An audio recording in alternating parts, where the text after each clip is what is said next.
Alright friends, we're going back to that series we all thought was over, the one that took a whopping 21 hours to talk about in full, the one that sprang back from the dead and came screaming back to life, the greatest manga of all time, Berserk. That's right, it's time to talk about the new chapters. So for those unaware, Berserk didn't actually end at chapter 364. For a long time, we were convinced it did. Studio Gaga, the current rights holders of Berserk, went dead silent and just didn't want to confirm whether or not it actually came to an end with Qintarra Miura's final chapter. I even went so far as making a large chunk of the ending of Part 5 of the Berserk Saga, just pitching an alternate ending since for all we knew, it was over. But literally, as I was working on Part 5, the news came out that not only would Berserk continue, but Qintarra Miura's best friend, fellow manga artist Koji Mori, announced that he would pick up the reins and help Studio Gaga finish Berserk. They even went so far as canceling Deranki, the side project Miura and his students were working on before his death, so they can focus 100% on Berserk. Koji Mori was friends with Qintarra Miura for decades, even going to high school together. In fact, he served as one of the main inspirations behind Griffith himself, and even helped Miura draw the infamous Eclipse chapters. So this dude is more than capable of supervising the studio, though he admits that's about all he can really do. Mori himself is a successful manga artist, and he has his own career he has to work on, his own obligations, so the most he can do is watch over Studio Gaga, a company made up of Miura's trained students, and advise them on where to take the story, since Miura pitched the ideas to him for years, and he even claims that he has the ending to the manga.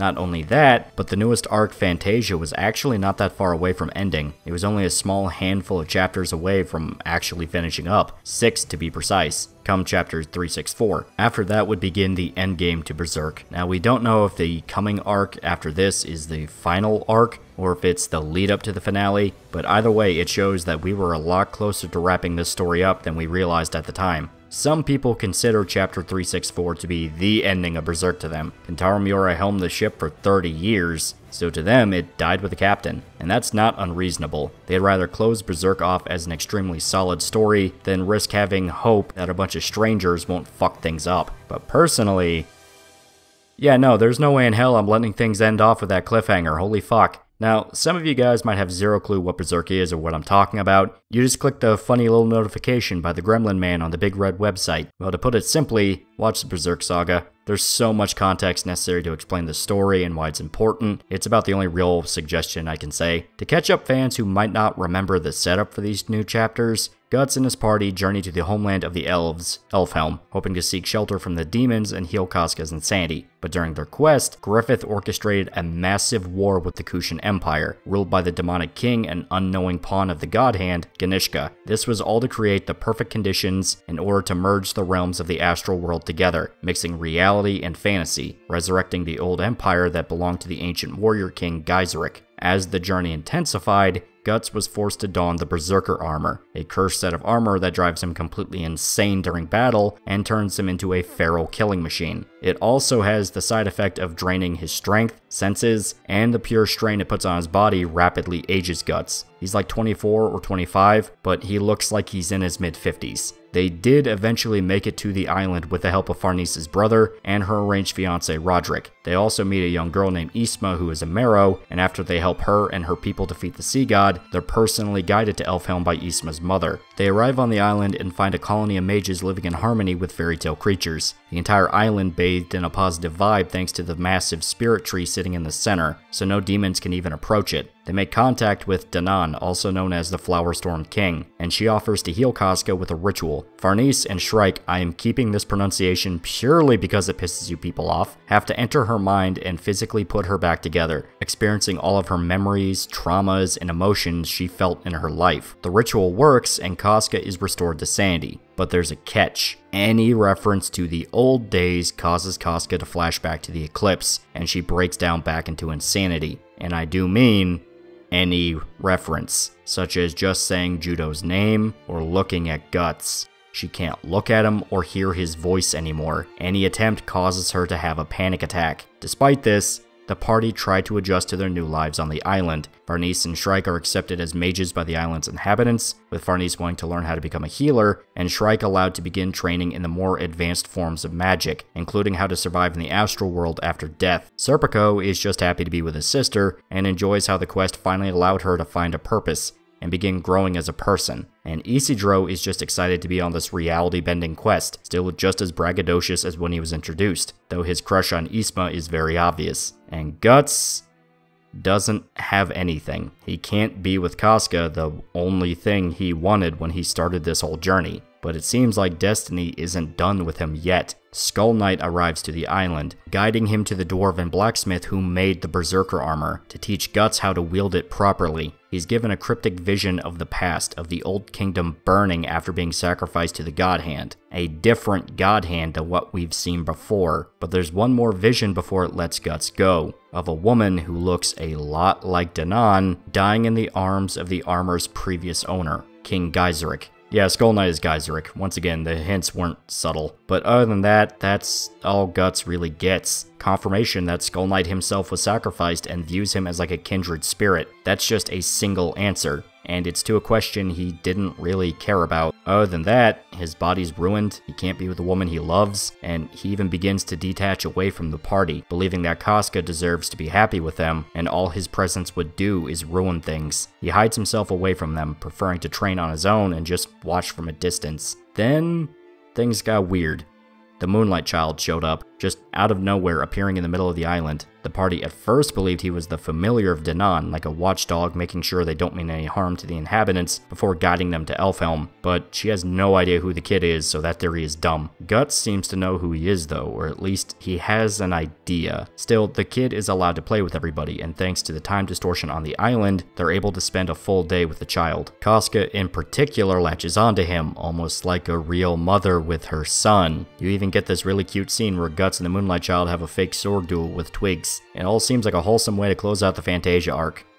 But come nightfall, yeah, that happened. Confirmation that the Moonlight Child is the demon infant that was absorbed into Griffith during the mass sacrifice at the Tower of Conviction, which, once again, kind of obvious, but pretty heartbreaking nonetheless, because Guts and Casca both watch him transform into Griffith. So we go from a bittersweet conclusion to the decades-long quest to heal Casca, and end with a massive kick to the teeth. Before 364, there was some hope that things could get better. The island was safe from monsters, and the party could just enjoy their lives in this literal paradise. But there's a quote from Guts that a lot of people forgot about, all the way back in Lost Children, when Jill begged him to let her come along on his, at the time, quest for revenge. There is no paradise for you to escape to. Guts can't run away from his fate. As much as he tries, he will never escape it. It will forever hunt him down, even if he tries to let go and move on. And all he did was drop his guard, which has some downright drastic consequences. Now, this is the part where we're actually going to get into the new chapters, from 365 all the way to 370. These are the supposed wrap-up to the Fantasia arc. The next arc starts on December 9th, so make sure you catch up before then. It might be the last arc of the series. So, here's a final spoiler warning. These chapters are brand new, so I'm more hesitant to just dive in like the previous videos. Be warned.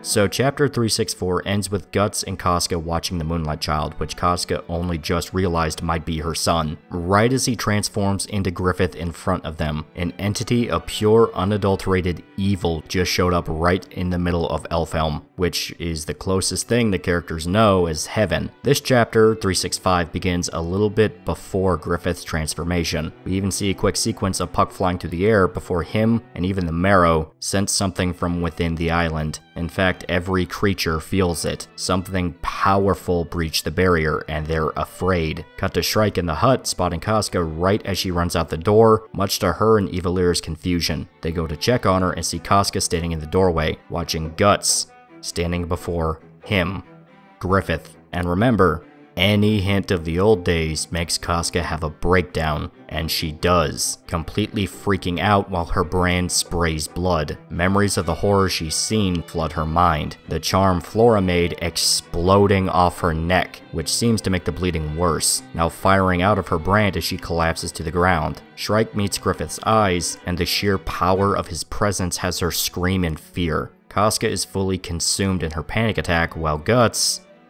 Well, Guts does not hesitate. The beast manifests on his back, but he rushes forward before it can take him over. He goes straight for Griffith. The dude is so pissed off that the Beast of Darkness isn't fast enough to keep up with him. He goes right for Griffith, swinging the Dragon Slayer right at his head, and it seems like this is it. He finally has a direct shot, just a little bit further, and he can finally rip this man apart.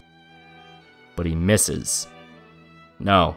Actually, the sword seems to go straight through Griffith without hurting him, just slamming into the ground as Griffith passes by. He tries to attack again and actually hits him in the head, but it's not working, just phasing right through, only pulling a single strand of hair off his head. We also see that Guts is damn near blind. His eye is a mile wide, but his vision is extremely hazy, like it's covered in static, and his hands are shaking. Meanwhile, Griffith is completely fine, even looking back at Guts like he's mocking him. Guts tries over and over and over again to kill Griffith, but nothing is working. He's just wildly swinging his sword without thinking. But Griffith seemingly causes a shockwave, an explosive whirlwind of energy that's blowing like crazy. Shrike is almost pulled apart in the astral realm just by being close to Griffith, spotting a visage of a person emanating from the source. Farnese comes in to help her, Shrike unknowingly going closer to the astral form of Griffith. They can do nothing to help, since Griffith's power is so strong that they're helpless in the face of it. They return to their physical bodies, Farnese keeping hold of Casca while Shrike watches Guts force his way forward, even though the battle is long since over. And to make matters even worse, Puck feels something else coming from the outside. A presence bursting into Elfhelm, a familiar one. Now, Nosferatu Zod is here too, sending Guts flying back to avoid his attack. His two worst enemies just showed up to rip apart his little island paradise, and it's pissing him off. One after the other, these guys keep barging in and making his life worse. He goes for another attack, but Zod comes in to try and stop him, and Guts is sent flying back once again, caught by the heavy fist. And in the middle of all of this, the rest of the party are hanging out with Danan. They've been helping her with chores around the island. Oh, that's nice. I'm fucking begging you, help this man. Well, Isidro, Serpico, and Isma go to leave, ready to go back to the hut and get some sleep. But as soon as they turn their backs on Danan, she shakes in fear. Isma notices something is wrong and turns back just in time to see Danan fall to the ground, saying that something has come to destroy the island. A rising tide deep within the earth is coming. Back to Guts and the others, we see Griffith approaching Shrike, Farnese, and Casca. The sight is enough to make Guts sprint forward, so desperate to get to them that he actually manages to get past Nosferatu Zod, going in for one more attack, bringing the sword right down at Griffith's head. But he stops the blade. Griffith is hugging Casca, holding her in his arms. If Guts finished the swing, it would kill her. He is speechless at this sight, just holding his sword over Griffith's shoulder. The shockwave finally dissipates too, Guts dropping the blade to the ground as the wind stops. Then an earthquake starts. The ground shakes and splits open, Guts falling into a sinkhole as Griffith stays with Casca completely unharmed. Farnese and Shrike are also dragged into the earthquake, and we see that Elfhelm itself is being uprooted by something bubbling under the ground. Griffith just summoned something that was hiding under the island. Remember that blob from Conviction? Because Griffith does. Yep, it's here. Guts, waking up to see the sinkhole he fell into, is covered with the malevolent substance. The rest of the party is busy fighting the blob back at the surface, recognizing it from the incident at Albion Temple. Isidro demands Isma stay close to them so he can protect her from the blob, but it's easier said than done. Thankfully, Skull Knight's still on the island, cleaving through a huge swath to get to the party. He explains that the blob was created from the mass grave buried under the island, the original masters and founders of Elfhelm who have died over the years. This means the entity is far more powerful than what they dealt with at the Tower of Conviction, so they just need to run for it instead of trying to fight. Only he can handle them. And he is pretty good at it, cutting through these blobs like they're nothing. But he can't fight them and protect the party at the same time. They have to run. But Isidro hates this. He wants to fight, and Isma is very supportive of the decision. She's a good kid. Skull Knight knows the island is destined to fall, but seeing Isidro's determination to stay and fight impresses him. After all, the collapse is destined, but isn't his whole deal struggling against fate and destiny? Outside of Elfhelm, we see the crew of the Seahorse raiding to leave the island, getting supplies on board as fast as possible. The Marrow warned the Seahorse about the threats coming for Elfhelm, so they're running for it first chance they get. Roderick sent a messenger to the village, thinking he can warn the others before it's too late, unaware that shit has long since hit the fan. Azan and Magnifico are getting drunk meanwhile. They don't think there's any big deal to worry about, but Roderick just knocks out Magnifico and orders his crew to stow him away somewhere. Yeah, he's pretty much useless. But that's when they feel the earthquake, the entire island shaking, and even causing tremors in the water. Worse, the blob is barreling down the hill straight for them. Some of the crew members think they're just fairies, not realizing the danger as they're quickly surrounded. Just like at Albion Temple, they're consumed by the blob, stripped of their flesh and left a bloody skeleton. Quick note, by the way, the art is really fucking good. It reminds me of Conviction. I love it. The Seahorse crew goes into a full panic, running for their lives back to the ship, while Roderick is paralyzed, terrified of what happened to Farnese as the monsters are just a few feet away. Guts, meanwhile, is barely even able to function, just staring up from the sinkhole, watching Nosferatu Zod fly away, with Griffith and Casca in tow. So Griffith just took Casca, just came right in and snatched her right out of everyone's hands. Guts can do nothing but reach out his hand, consumed in despair, and staring at Casca's unconscious face, the blob and the collapsing stone coming down right on top of him. Yeah, Griffith literally just kidnapped Casca, holy fucking shit. We'll talk about this in a bit, but whoa. This is a big moment that made everyone lose their minds when they saw it. It was a big deal. And to make matters even worse, the spirit tree collapses into the island, Puck watching in horror as his homeland sinks into the earth, nothing but the ruins of a dead tree left behind. We see that Shrike and Farnese survive the earthquake, with the young witch screaming out to Guts both with telepathy and literally. Puck can barely comprehend what's happening, the island sinking into the water while the mages run for their lives, and Guts is still in complete shock. No matter how many times he tried, none of his attacks worked.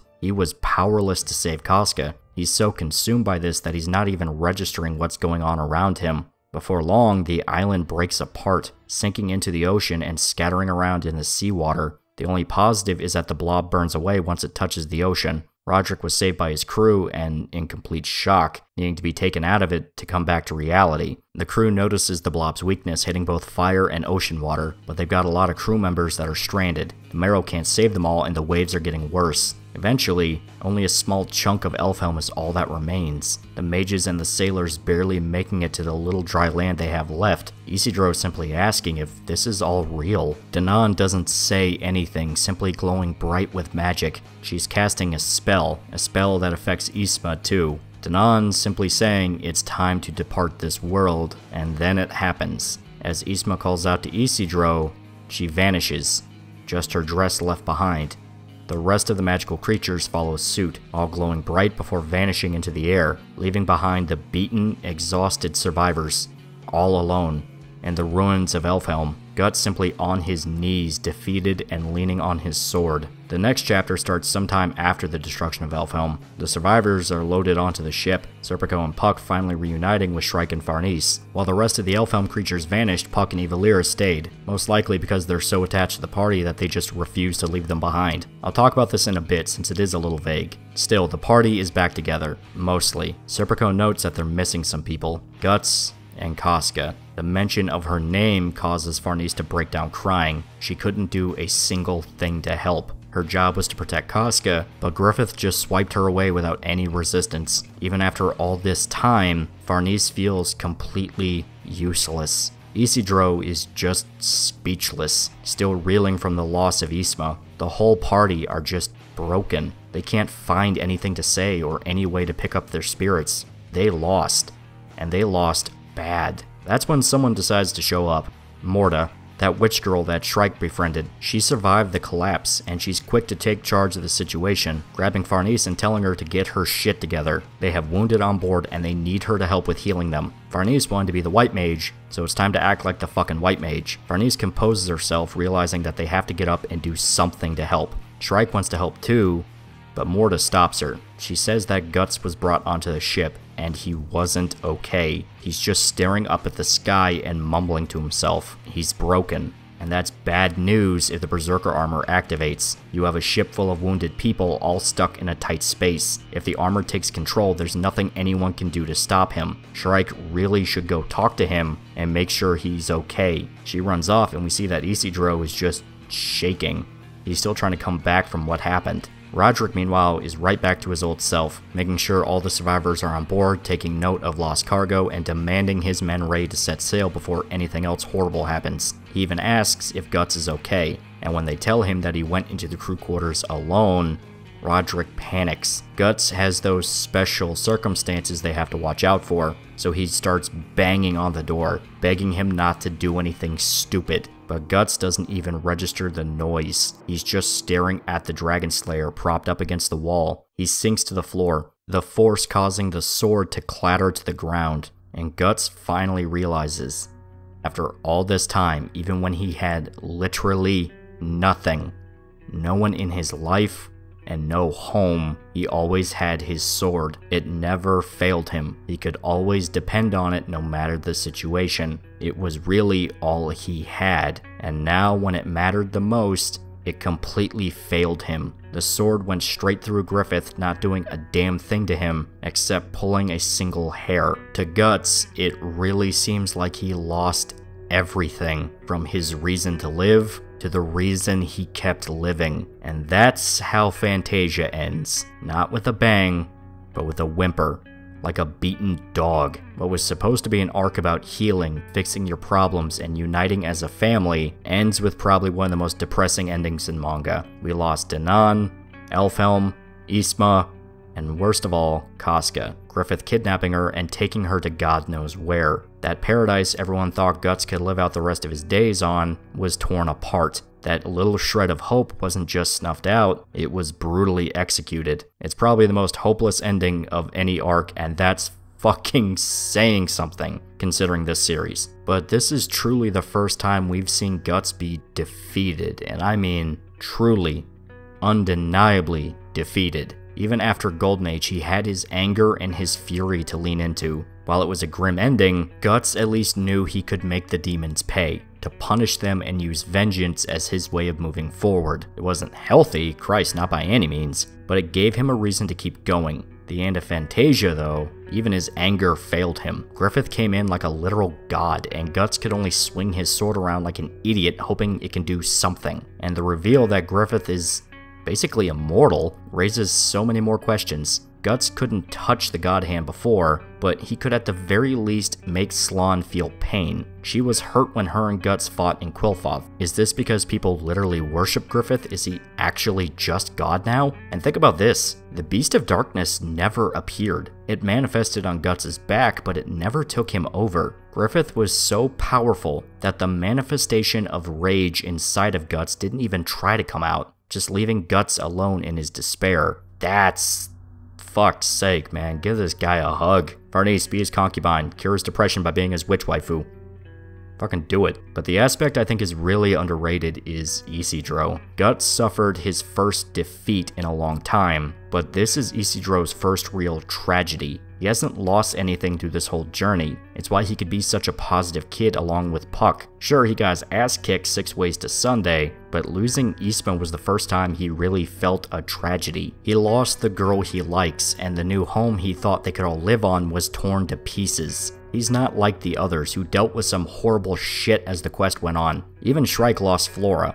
This is the moment where it finally clicks with him how serious this all is. It's not a fun adventure. This was an agonizing struggle that was the only thing keeping Guts on his feet. Losing Casca means the whole party lost all hope. They're stunned, like deer in the headlights. None of them have any clue what to do or what's next. And that's where I really like Morta and Roderick. As sad as the whole situation is, they also know they can't just sit around and mope. There's injured people just as beaten down and scared as they are, so they have to get their shit together and think about the larger picture later. Still, this is easily one of the most depressing chapters in a long time. A lot of the more sad moments of Berserk focus on the bittersweet, of Guts hiding his pain and just trying to enjoy the little moments of peace he can get. But this is an explicitly grim moment. Guts was just kicked in the stomach. Everything he spent hundreds of chapters fighting for was torn out of his hands, and we can only guess what exactly Griffith wants with Casca. Does he want to kill her to silence the Moonlight Child? Is he gonna mutate her like what the Slug Count and Rosine and the Egg Apostle did to their victims? Is this his way of making sure the Moonlight Child doesn't take him out of Falconia every full moon? Is it the opposite? That the Moonlight Child is affecting his thoughts and reminding Griffith that Casca is someone he cares about? And how the hell is he gonna explain Casca to everyone at Falconia. She is well fucking aware of the presence of demons, and just looking at him causes a panic attack. It really seems like he did this without really thinking about the consequences, which...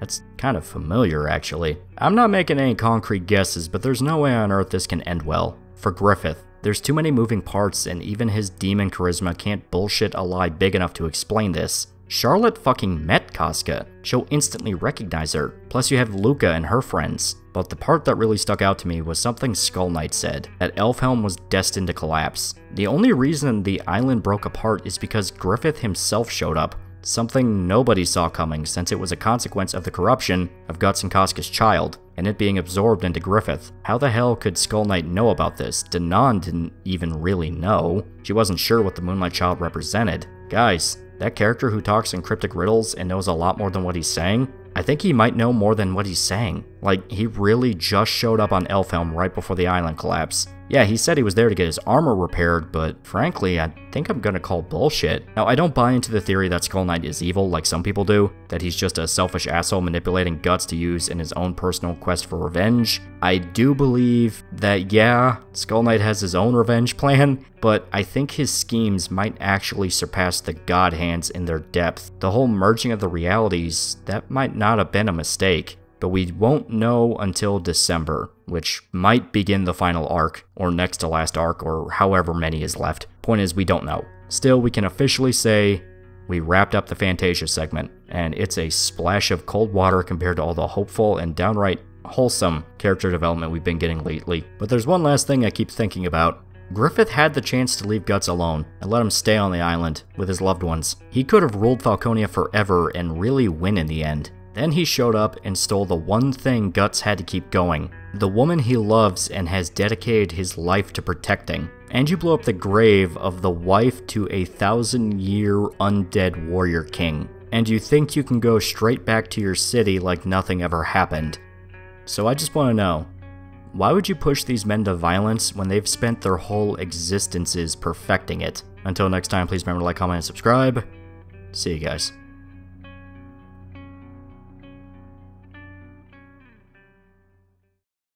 So yeah, it turns out there was one more Berserk chapter to talk about. It came out not long after that last update, so that's actually a bit awkward. I've been putting this off for way longer than I should have. Nevertheless, it's good to have more Berserk to enjoy. And it's time to check back in on Guts, because last time we left him, the guy was not in a good place, to put it lightly. To catch up those who might have forgotten, Guts and his party actually managed to succeed in their quest to bring back Casca's sanity, and despite her having trouble adjusting, it seemed like they were on a good track. Well, she simply could not just forget what happened to her, and it looks like any hope of a relationship between her and Guts again is pretty much dead and buried. The island is a real sanctuary. Casca could even spend time with the Moonlight Child, which is pretty much established as her and Guts' son now. The demon infant somehow resurrected into the mysterious entity that followed them around, and the party finally got a chance to just sit down and breathe. Of course, then Griffith showed up. Yeah, it was fully confirmed that the Moonlight Child and Griffith are sharing the same body, and when he took back control from the child, it led to complete hell on Earth. Griffith nuked Elfhelm. Actually nuked it. He completely exploded the island, turning the dead underneath the ground into the same blob that consumed the refugees at the Tower of Conviction. But to make matters truly horrifying, Griffith took Casca. He literally just snatches her away from the island, flying on the back of Nosferatu Zod while Guts is powerless to stop him. Every swing of the Dragon Slayer being about as effective as a balsa wood stick. He directly hits Griffith multiple times, but it phased straight through him and did no damage, only pulling a single hair off his head. This shatters Guts, now completely consumed in a mental breakdown as he realized the two things he had left were taken away from him, both Casca and his sword. It's a grim sight, even considering how much of an ass-kicking the rest of the cast received as well. Isidro lost Isma, Ornice was powerless to stop Griffith from just taking Casca, Shrike lost the homeland of the mages where her mentor studied and where she was gonna follow in her footsteps, even Roderick lost a bunch of his crewmates. Nobody won here, except Griffith, and this next chapter only continues to press the salt nice and tight in the wound. Now if you'll excuse me, I'm gonna add a long pause here so this video is easier to edit into a supercut. Chapter 371 still focuses on Guts. still alone in the locked room while Roderick and Shrike try to get through to him. Shrike decides to astrally project through the door to try and reach Guts' mind once again, and the sight of the brute just staring blankly at his sword breaks her heart. Guts doesn't even seem to register that she's there, consumed by another wave of despair. His mind is full of bad memories of all the battles he endured. You get references to the Holy Iron Chain Knights, Rosine from Lost Children, even Rape Horse. It's another showcase of just how far we've come in the story. And while it is good fan service, it's also extremely depressing. Someone give this man a fucking hug. But one memory in particular sticks out to Shrike. It's of Griffith, when the two reunited at the Hill of Swords. Shrike recognizes Griffith, a revelation popping in her mind, but suddenly the memory is cut off, a pair of monstrous jaws slamming shut. Shrike realizes what's happening as the shape of the jaws become clearer, broken chains and blood revealing that this is the Beast of Darkness. It knows Shrike is in his head and it wants to keep Guts in his mental breakdown, since it knows that this is the best chance it has to take over forever. But this is where things get interesting. This little panel of Guts and the Dragon Slayer getting further away. The Beast is far stronger now, actually capable of fighting off Shrike's influence and forcing her out of his mind. And just to make matters even worse, Guts is hit with one last blow. Everything he's done, everything he's been through, has all been for nothing. All the fighting, the killing, the terrible things he's seen, the downright unforgivable things he's done, it all went up in smoke in a matter of seconds. Griffith showed up and ruined his life again in less than 5 minutes, after Guts spent years fighting to get some semblance of peace. So he sinks deeper into this weird psychological abyss, stripped naked of his armor and falling down into the black. It's reminiscent to when Griffith sank down into the abyss when he was transforming into a god hand, only instead of gaining power or losing his humanity, Guts just collapses, fully broken on the floor. Shrike is forced back into her body just as Roderick and his men give up, simply walking away as she just watches, unsure of what to do. All she knows is that they're sinking, torn apart by the cataclysmic defeat. What's left of Elfhelm is devoured by a whirlpool, erasing any trace of the island that was once there. The party can't do anything but lick their wounds. Every shred of hope burned to a cinder. Even Guts, who is a pillar of strength for the group, is left a husk of a man. Their quest, the one thing that brought them together as a family, just ended in unspeakable tragedy. So all they can do is float on the seahorse, without even a clue of what they're doing. Now back at Falconia, you get a sight that will enrage you to no end. Sonia is standing at the harbor just in a daze even as Mule calls out for her. Irving is standing with them, and soon they're joined by Locust and Grunbild. Mule notes that this is a sign of something big. These are Griffith's top guys, and they just randomly show up together out of nowhere, and Sonia simply tells them that Griffith has returned. They watch as Zod flies in, Mule in shock while everyone seems to have been expecting this. Zod lands, and Griffith departs, with Casca in his arms. Sonia simply welcoming him home, and the last panel you see is Griffith with a smug smile on his face. So that's chapter 371. It's not a lot, but what here is substantial. Guts is far past his lowest point. The guy's brain is fried. Everything he fought for was destroyed. The nightmarish shit he pushed through just to get a shot at Griffith, and then later to protect Casca and keep her safe, it all amounted to jack and shit. Seeing the guy just collapse and break is one of the most painful segments of the manga. Guts, even when he suffered defeat before, always tried to get back up and keep fighting. That was the appeal of his character, that this guy would always retaliate when he got hit, and he was an unstoppable beast if pushed too far. But now, that skill set, that very thing that made him lovable and inspiring, means not a fucking thing. What's the point of brute strength when it doesn't work anymore? And not only that, but it failed him at the worst possible moment. Not only did he lose Casca, he just realized that even if he did manage to get a shot at Griffith, it wouldn't work.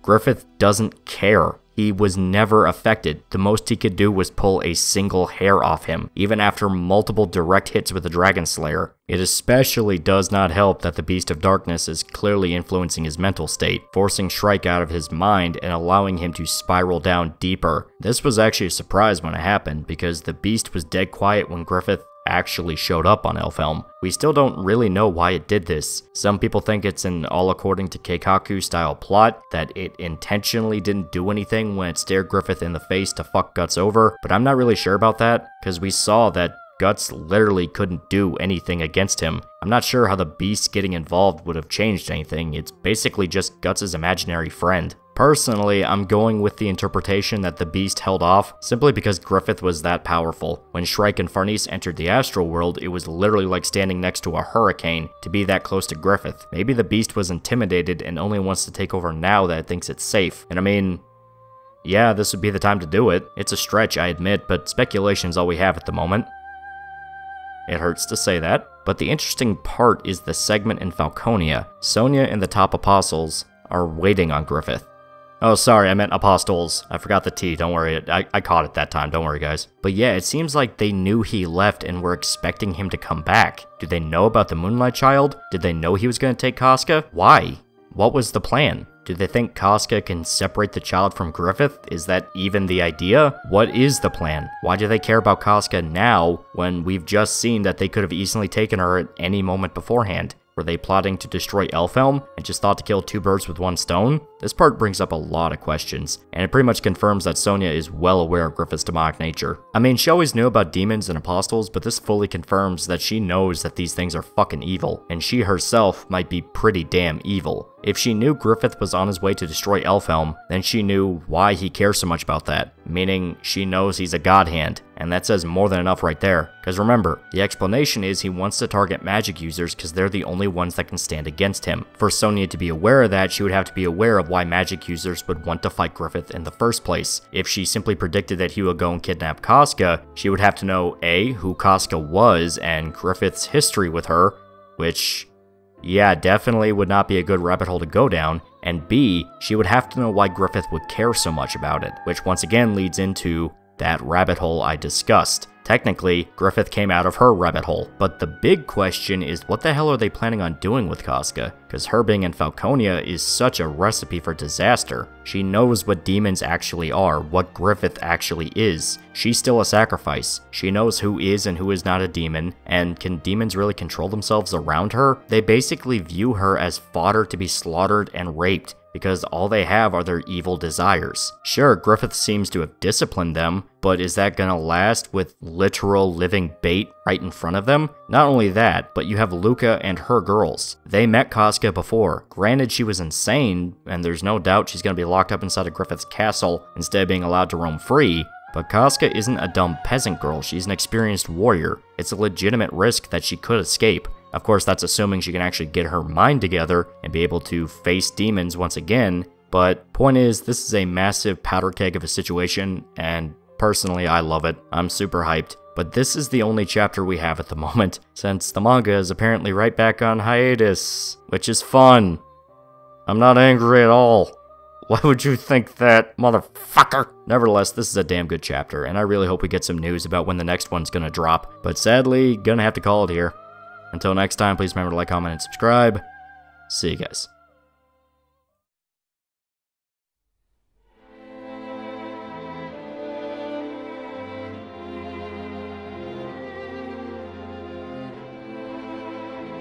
It's time to return to the Promised Land, children. That's right, a new Berserk chapter dropped, and it's pretty fucking killer! For those that might not remember, we've been going through the dark fantasy epic action manga Berserk. Don't worry, it's not too long to catch up in case you never started or don't know anything about the series. Just dedicate, like, 21 and a half hours. Regardless, this video is for those that are intimately aware of the story and are hungry for whatever comes next. As a quick reminder, the last time we checked in on Guts and the party, things didn't go well, like, at all. Griffith appeared on Elfhelm using the Moonlight Child as a vessel to infiltrate the sanctuary. Guts tried to kill him, but no attack worked. The Dragon Slayer phasing through his body, and the most he could accomplish was pulling off a single hair from Griffith's head. And to make matters worse, he appeared on the island for the purpose of kidnapping Casca, effortlessly taking her and flying off with Nosferatu Zod to do God knows what. Also, just to round out this 10-ton ass-kicking, he nuked Elfhelm. The island collapsed in on itself after the corpses buried under the ground turned into the same blob entity that attacked the Tower of Conviction. He nuked the fucking island. The survivors are now stuck on Roderick's ship, sailing aimless on the sea as they lick their wounds and try to process what the hell just happened. All those magical creatures vanished, sinking deeper into the astral realm where they won't be of any help anymore. And the worst part of it all, Guts is a complete mess. Everything he worked for was shattered in mere seconds. All the rage and fury he could rely on through his entire quest ended up being useless, and he lost Casca seemingly for good this time. He's thrown into a brutal mental breakdown, and the Beast of Darkness is able to take hold in his mind, even forcing out Shrike, who tries to astrally project and help him. The creature intends to let Guts spiral down further, sinking into a catatonic state as he collapses to the floor. That was the last we've seen of him, and yeah, it was a grisly last few chapters. This next one is pretty much more of the same, with some bitterness tacked on for good measure. The last chapter ended with Griffith taking Casca to Falconia, the generals of the Band of the Hawk and Sonia seemingly anticipating his arrival. We have no idea what the hell he was planning, or why he would even take her to his kingdom in the first place. Multiple people that Casca met and knew personally live there. She was a famous figure to the Band of the Hawk, which the rest of the country has no clue what happened or why they disappeared. Some fans even mentioned that Sonia being a psychic would be a problem, as she would read Casca's mind and see her memories, so she might figure out what Griffith did and possibly even turn against him out of shame and disgust. Though that, yeah, we'll talk about that when we get to the chapter. I disagree with the notion. The point is, this is a very hazardous situation, something that appears to have been motivated out of arrogance and emotion, since nothing would logically motivate Griffith to do all this. It's a spite move, and Griffith's history with those have never been the best. But that's where this new chapter comes in, because it's time to see exactly what he wants with Casca and why she's in Falconia. And this next chunk is trippy, to the point that there's outright unsettling questions you start to ask as you read. Trust me, it's crazy. So let's stop beating around the bush and actually get some context.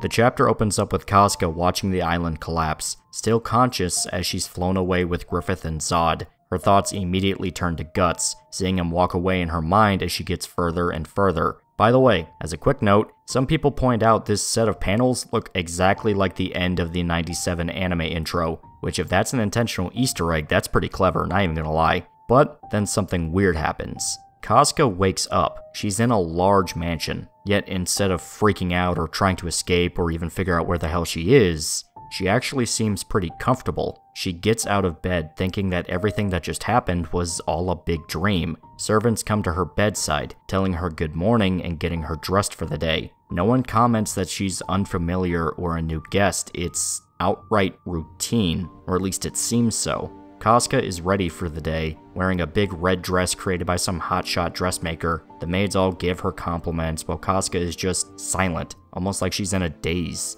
Even her eyes look heavy, like she's not really seeing what's in front of her and is just operating off autopilot. Regardless, they all leave and they walk through the castle. Casca is distracted by the large and ethereal world tree, shining so bright even the attendants comment on it. She then notices a group of soldiers marching through the city, readying up for a new campaign, and once they name drop that they are the Band of the Hawk, this translation uses the Band of the Falcon title, but you get the point. Casca starts to cry, the servants assuming that the appearance of the soldiers frightened her. They try to leave and get her away from the balcony, but the sounds of their marching is still playing in her mind. They go outside to a large garden, a group of young children approaching Casca who she spends some time with, still in her strangely empty, content state of mind. The kids seem familiar with her as well, making flower crowns and playing with her. Sometime later, they sit down for dinner, Casca robotically eating her steak and drinking wine, and she still hasn't said a single word through the entire chapter. It's similar to the time she was insane, but significantly more functional.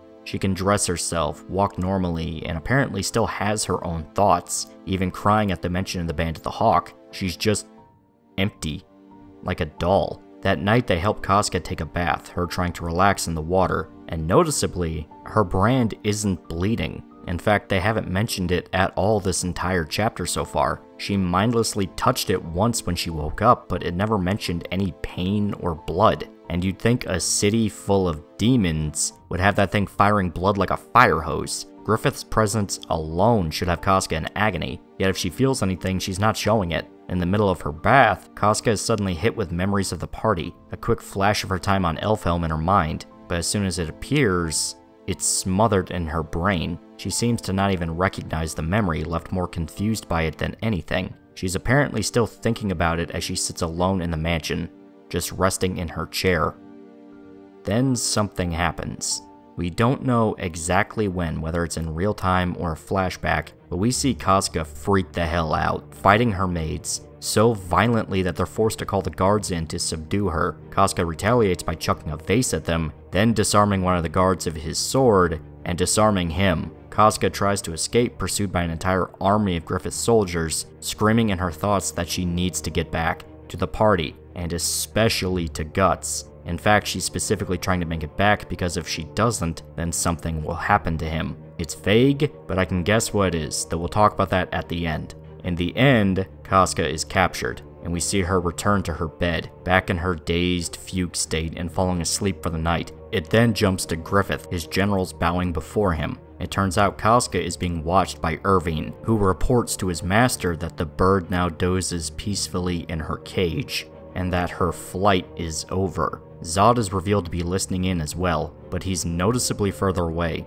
almost dissatisfied at the situation. All Griffith says is the East. The other demons taking the words to heart, though it's not revealed to us what they're talking about. Griffith simply smiles at the World Tree, content in his supposed victory and whatever plan he's cooking up next. So you guys now see what I mean by how unsettling this chapter is. It's pure psychological horror, and done in a very clever way. It's well known that Berserk took inspiration from shoujo manga, especially Rose of Versailles, and this chapter doubles down on that to be pure nightmare fuel. You have the archetypical princess character, who's supposed to be Casca, but she's a mentally unstable rape victim kidnapped by an eldritch entity and his army of demons. She has a big fancy mansion and a pretty dress, she gets to play with little kids, it should all be happy, and it seems like she's living out, well, a fairy tale, but that's the fucked up part. In a different context, this is exactly the ending Casca deserved, a comfortable life away from violence, demons, and war, but it was given to her by Griffith, the guy who ruined her life and drove her insane.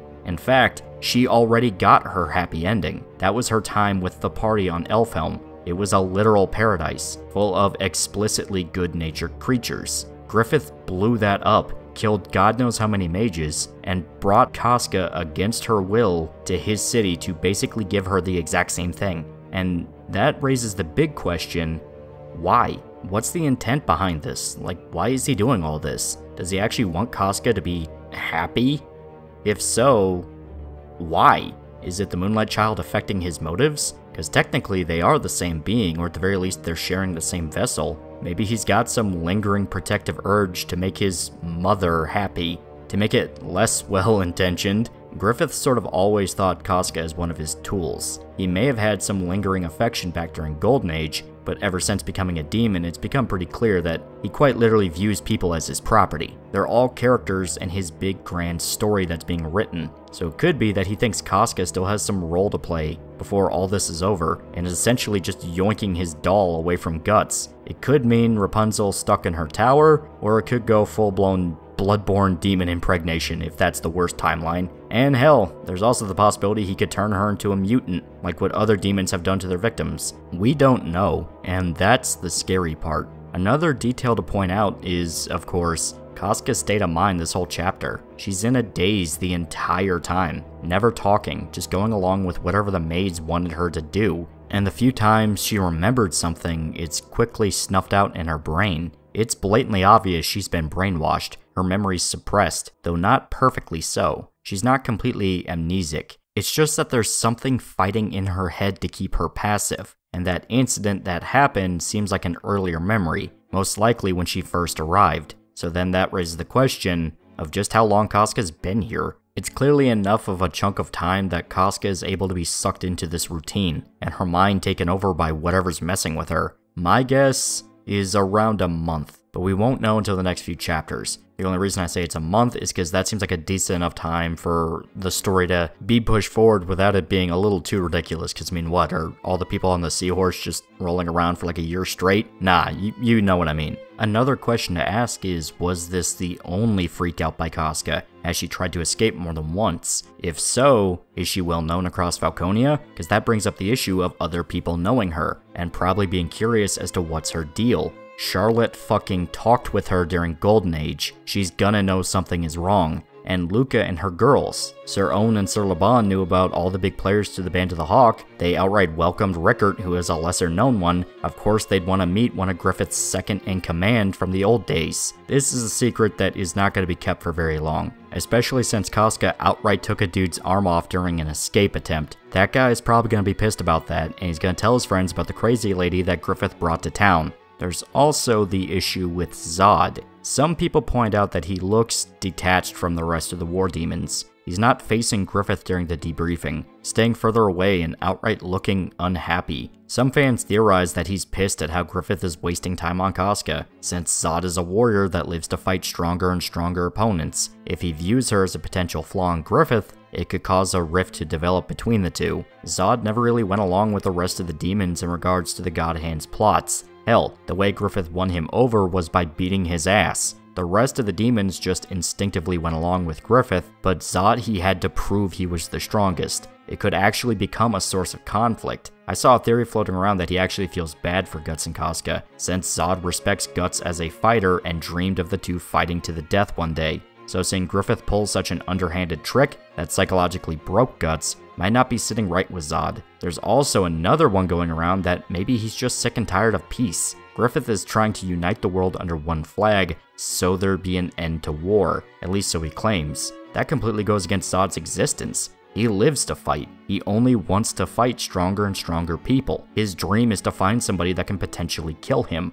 So he could just be realizing that he's on the wrong side, and he wants to do something else for the chance of getting another good battle. I'm not sure how legit any of these theories are. They're just interpretations floating out there if you want to buy into them. There's also the matter of what the hell Griffith is talking about with the East. We know the Band of the Hawk is preparing for another military campaign, so the two have to be related, right? The only thing that comes to my mind is that maybe he wants to invade the Kushan Empire. They're fractured and broken, so it's the best chance to take large chunks of territory. Ganishka is technically dead, or maybe he has another intention behind it. Personally, I think he might be gunning after the Baki Raka. Remember, Rickert and Erica escaped with Salat and the Baki Raka in a very public fashion, flying off on the backs of the pterodactyl monsters with Master Daiba, and mortally wounding Roxas in the process. That's already enough to put themselves in Griffith's crosshairs, but add on to the fact that Rickert smacked Griffith across the face not long beforehand, which pissed off Sir Locus enough to send Roxas after him in the first place. But in retrospect, that slap might actually be way more important than we realized. Remember, when Guts tried to kill Griffith, his sword went straight through him. It literally phased through his body and didn't do a damn thing beyond plucking a hair off his head. Rickert was able to smack him so hard Griffith's head flew down. He was able to physically damage the guy that Guts couldn't even scratch. That might actually be the reason Griffith tried to kill him, not just because he was insulted, but because he thought about that slap and went, wait, how the fuck did that little shit do that? Rickert might actually hold the key to killing Griffith, so he's going east to the Baki Raka Sanctuary to kill them and eliminate that loose end. This is all speculation, but it makes sense when you consider recent events. Griffith is turning the world into his own personal JRPG lore dump. He can't afford any possibility of someone beating him. He went to war with the mages specifically because of this, murdering Flora and destroying Elfhelm, who were simply discussing the possibility of him being dangerous. The idea of even a single living person that could damage Griffith existing is something the dude would never tolerate. Hell, the reason he's never actively tried to kill Guts since becoming a demon is because Guts can't really do anything to him. Why give a shit about someone that will never affect his plans? He outright said it during Guardians of Desire. This isn't to say that Rickert is actually the chosen one who will save the world, more that there's something at play here, something that makes him different from Guts and Casca. The obvious answer is that he doesn't have a brand of sacrifice, but that's a tad too simple of an explanation, you know? Another detail to point out is that Skull Knight saved Rickert all the way back during Golden Age, when the Slug Count and Rosine killed the wounded unit of the Band of the Hawk. In retrospect, that was a weird decision. I mean, it's not like Skull Knight is a complete sociopath, but the fact he went out of his way to save one child instead of the rest of the entire unit, yeah, that's kinda noteworthy now that you think about it. Sure, you can chalk it up to Skull Knight being fucking awesome, which he is, but when you put it into this larger context, especially with this new information, he might have had special plans for Rickert or knew something that we don't. We won't know until it's revealed, but I definitely think this isn't something to ignore. Another detail to point out is this. What character could possibly be fucking with Casca's head? What character have we seen that has the ability to affect people's minds, and they're only growing more powerful as time goes on? Yeah, I fully think Sonya is the one affecting Casca's thoughts, because I'm convinced this kid is aware of what's going on and is in fact fully evil. This is, once again, pure speculation, but the way the previous chapter ended really pointed to the idea that Sonya knows way more than she's letting on. And once again, you have a character with psychic powers in the same city as a character whose mind is being messed with like someone who would have psychic powers could possibly do. Yeah, you get what I mean. Hell, she was outright waiting for Griffith with the rest of the demons. Not only is she aware of the presence of demons, she seems to know that Griffith was going to kidnap Casca, which spirals into question after question of what the hell does this kid know. If she's the one manipulating her memories, then it's full confirmation she knows everything about Griffith. Now, it's clear that the next few chapters are gonna focus on Falconia. Hopefully, we do get the wider perspective of what's going on and how the rest of the city reacted to Casca's arrival, because this is a major shakeup that can only spell disaster down the line. The question being, for who and how? It seems like events from Golden Age are starting to rhyme with Falconia, since back then, as it seemed like Griffith was about to win, he pulled some absolutely brain-dead move that caused a domino effect, which came as a result to a decision he made years prior, finally exploding in his face. Since Guts leaving the Hawks, motivated by Griffith's speech to Charlotte, caused Griffith to sleep with her, which enraged the king, and you all know what happened next. This feels similar, with Griffith breaking character to snatch Casca, and Zod is looking pretty unsatisfied with the way things are going. That's not to say the final arc will be an exact retread of Golden Age's plot points, but there's definitely a similar sound that'll make you flash back to that arc, and it makes sense when you consider this is supposed to be the big crescendo to Berserk. We don't know how many chapters are going to come out before the legit finale. Most likely, we still have at least 50 to go, and that's the conservative estimate, the one I pulled out of my ass. So it's going to be a while before it's all revealed. But that's all I have to say about the recent chapter. The next one is due close to the end of May, which I won't be able to cover for a bit since I'm actually going to be flying out to Japan come the 31st for the long-awaited Japan saga. I'm going to be recording as much as I can so I can edit the whole thing together. It's going to be fantastic. I honestly can't wait. It's going to be great. After that, I'm absolutely going to talk about Chapter 373, because I'm fully on board and I want to see where this goes next. I know some people complain about the pacing of these recent chapters, but personally, they never really stood out as a problem to me. Berserk has kind of always been like this. When you catch up, each chapter feels too short and goes by too fast. It's only when you read through it later with the rest of the story arc that you see where it's going. Another thing to point out is that the art is stellar this chapter. Studio Gaga is really upping their game and embodying Miura's art style. Some scenes outright gave me flashbacks to Conviction, which is the highest praise I can possibly give. It's fucking great work. Now, to get the obvious out of the way, yeah, it's a kick in the dick that Casca finally came back only to then be brainwashed. But the fact they established it's not perfect saves it from being infuriating. Because now there's a mind game at play here. Can Casca snap out of it and escape Falconia? Will she be able to use this to her advantage and find out more about Griffith's plans? What about her PTSD? Is she gonna be able to get over it and become a ferocious warrior again? We saw a hint of it during the flashback. She took off a guy's arm without a moment's hesitation. And when she was being kidnapped and thinking of Guts, she envisioned his current form, the Berserker armor Guts. The one she couldn't even see once beforehand since it threw her into a panic attack. Casca might have actually been working to get past her trauma when she was taken, and now, all she wants to do is get back to Guts. Most likely because she feels guilty at how much he had to suffer while she was insane. She knows that the guy did everything to save her, so she's desperate to get back to the party so he won't be alone. That's what I think she was referring to when I said she was scared of something happening to Guts. Now she's the one fighting to see him again and is scared of what could happen if they're apart,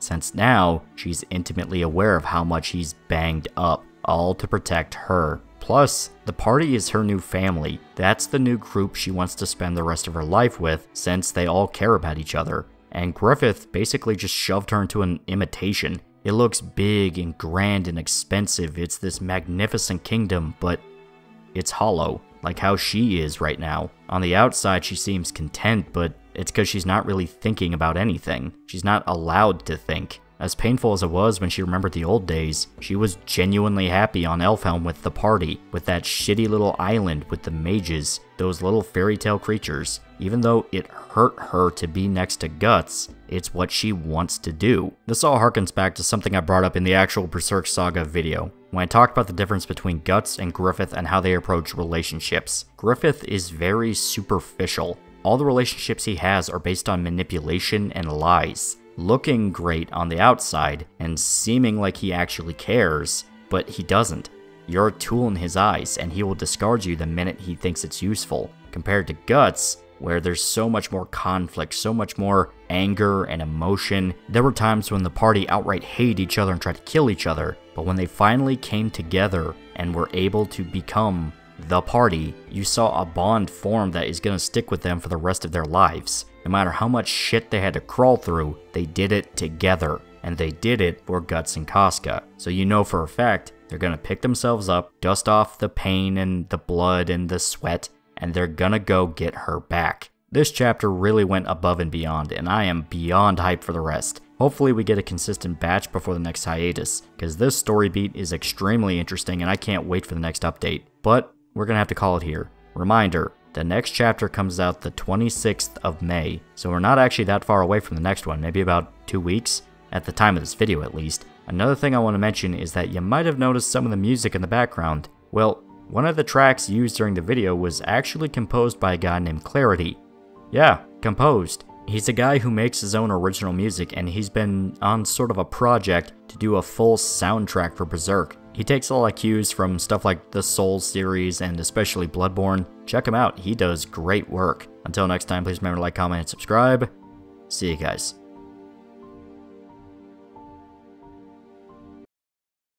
So I'm finally back from the Japan saga. Had a good time going around Tokyo, and got up to some shenanigans. Got to see different shrines, walked around Akihabara, and nearly got murdered on the metro system. It was a fun time, but now it's over and it's time to get back to work. Well, right after I had to get over a terrible, terrible sinus infection. Yeah, pitch black mucus for a week straight. It was not great. Yeah, between dealing with jet lag and a sinus infection, which more than likely came from the plane rides, I had one hell of a week as soon as I got back home. But, wouldn't you know it, there's a new Berserk chapter to talk about that we can enjoy. And I'm finally getting over this infection, even though I still sound a little rough. So, it's a good thing to come home to. Well, new in the sense that it's been like a month since it came out, but don't judge, you pricks, I was in a foreign country for half of June. Regardless, it's time to sit down and go through the new chapter. So last we left off, things got trippy and psychological. It showed Casca being brainwashed into a passive state in Falconia, Griffith basically keeping her around as a trophy while she's subconsciously trying to escape and get back to the party. It raised tons of questions, like why Griffith wants her so badly, does the rest of Falconia know about her, what exactly is in the east and why Griffith is sending his army there, is Sonia the one who mind-wiped Casca, tons of stuff. It was a really interesting chapter. This next one actually sits down and explains a bit more though, but it is still pretty brief. Just the nature of catching up on Berserk, sadly. And it actually brings us back to the party, which, to be honest, I was not expecting. I was dead certain they would stay in Falconia and focus on there for a little while. You know, show the consequences of Casca's arrival and the escape attempt, which ended in, at the very least, a dismemberment, if not murder. Still, it's good to get more closure on this angle, because it also had its share of questions and cliffhangers. Hell, the last time we saw the party, they were utterly defeated, and Guts was in the midst of a mental breakdown, with the very real risk of the Beast of Darkness breaking loose. So, fuck it. Yeah, may as well, even if it does feel like we jumped over to one side of the story only to jump right back. It's not bad, but, you know, just one of those where I was so dead set we were gonna see more of Falconia, maybe see what Mule was getting up to, what he thinks of it all, but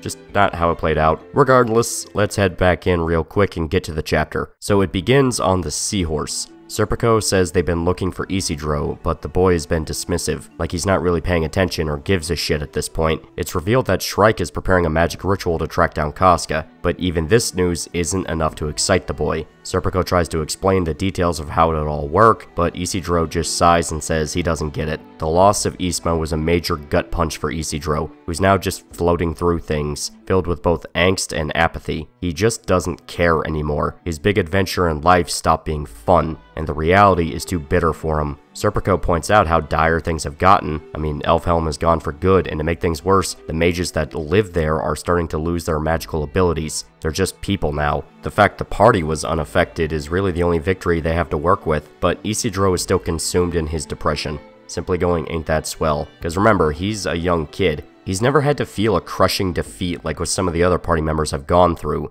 like Guts in particular, or even Serpico and Farnese, not even Shrike. He's never had that big oh fuck loss that everyone else has. This is his chance at finally feeling that, and it's simply getting the best of him. Well, we jump to Shrike preparing the ritual, asking Farnese to watch over her physical body in case anything goes wrong. Roderick and Magnifico are on the fence of watching over the girl, but Shrike emphasizes that it's important for everyone to remain focused during the process. Even if they are not mages, they can still contribute to the ritual with their mental power, though the two men are anxious regardless. The ritual begins with Shrike sitting in the middle of the magic circle while everyone just sort of stares at her. Magnifico thinks that she simply fell asleep, but is quickly scolded by Farnese, stating that her teacher is shifting her consciousness through the realms of reality, past the realms of the dead. Shrike astral projects from her body, able to fly out of the ship and into the air. There she sees the long branches flowing across the sky, branches of the world tree that make up the dragon path, which if you don't remember, was how the Moonlight Child was able to travel from the Seahorse all the way back to Falconia in barely any time at all. Also, the Neo Band of the Hawk started using them after they repaired the ancient ruins. It's basically a teleport system. Shrike traces the energy from the branches, which all flow to a singular point, the actual base of the world tree itself. She follows the branches in hopes of finding Casca in the center, but at the same time as all of this, Guts is still in the cargo hold, his breakdown only getting worse by the second, because as he lays on the floor, something manifests from the Dragon Slayer, the Beast of Darkness. It appears before Guts, cackling at him. It sits on the floor, completely manifested on top of the sword, the chains broken and scattered all around it, and it simply asks Guts if he wants it.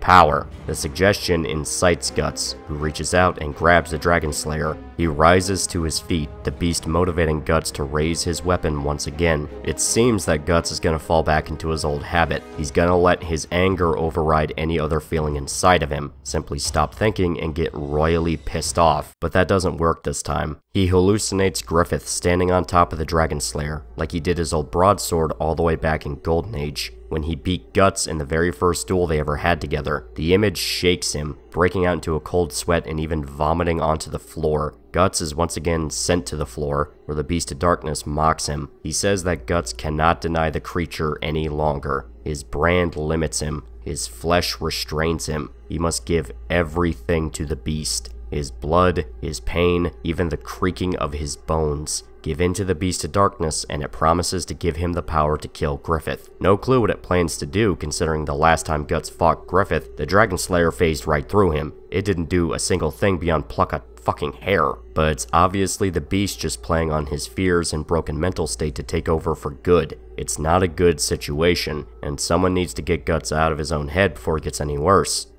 Skull Knight, Puck, just saying, you guys are pretty good at this.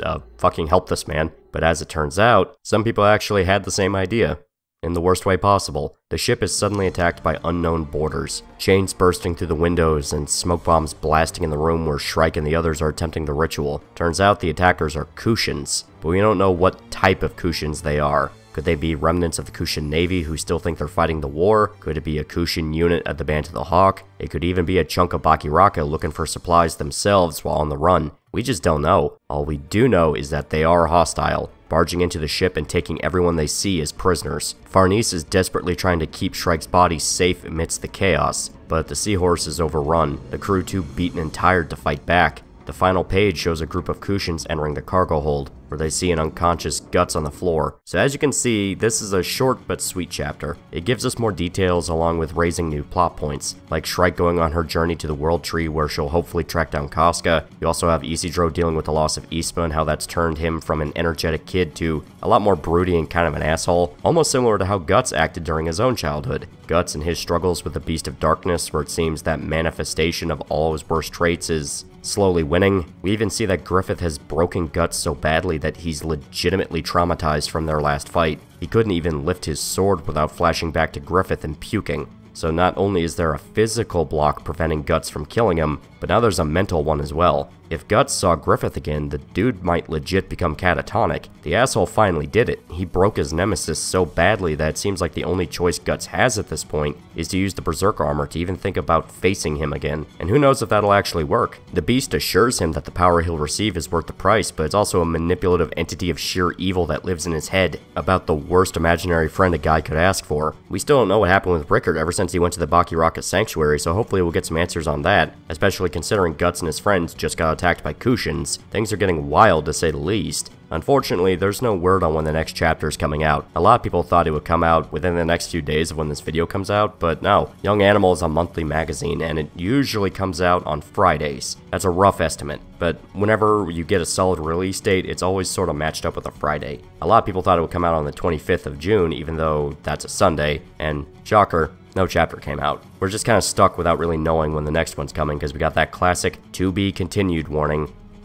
Yeah, we have to deal with another cliffhanger. Just the nature of things, I suppose. Regardless, this is a fun chapter, and I'm excited for the next one. Mainly because I am curious how badly Guts is messed up. Is he so messed up he won't be able to fight, and you just have to deal with a chunk of time where Guts just physically can't fight anymore? Because that's more dangerous than anything. He's always been the heavy of the party. So the heavy not being able to do his job means a lot of factors are suddenly getting a lot more dangerous. Serpico and Isidro would have to step the fuck up with their job as warriors, not to mention Farnese, who is just a white mage. She's not really there to deal damage. She's just learning how to do healing magic. She's powerful in it, but it's all she can do. However, if it's a fluke, then you almost have to feel bad for the Kushan pirates. They just walked into a room with the worst possible guy to piss off, who is in the worst state of mind at the moment. There's not much else to say, but the beast it cometh down. Until next time, please remember to like, comment, and subscribe.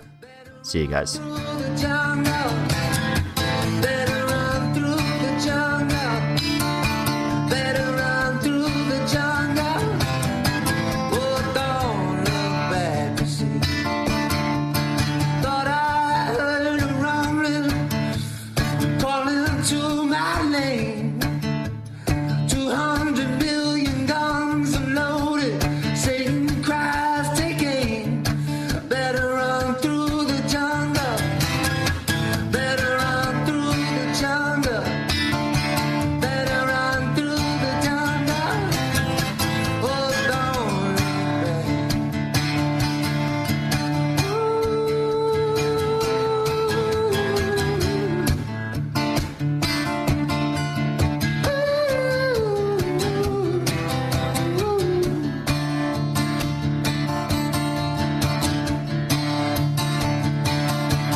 Hey, loser, do you want a shirt? Do you want a t-shirt? I have shirts now. Look in the description for a link to a t-shirt you can buy. If you don't buy the t-shirt, I'll kill your family. If you don't buy the t-shirt, I'll poison your dog. If you don't buy the t-shirt, you're going to be the only person in town that does not have a t-shirt. Everyone's going to look at you funny. There's going to be social consequences to not having one of these t-shirts. I'm now making express threats of violence against you if you do not buy my t-shirt. I will call the police, tell them how they're not, you're not buying my shirt. They're gonna plant crack in your house, and they're gonna arrest you and then beat you up in a jail cell. Buy my shirt.